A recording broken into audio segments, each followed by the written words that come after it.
Hello everyone, Assalamu Walaikum. How are you all? I hope you are well. Welcome back to my channel in this new video. Today's video, how to change background color of the text box in Google Sheets. So get it started. At first open your Google Sheet file. Firstly, then I show the text box is the background color. Now I will show that the change the background color.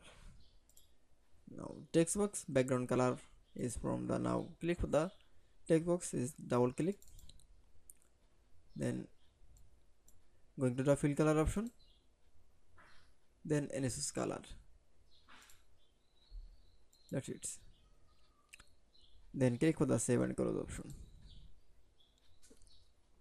that's it. Then I show the change background color of the text box in Google Sheets.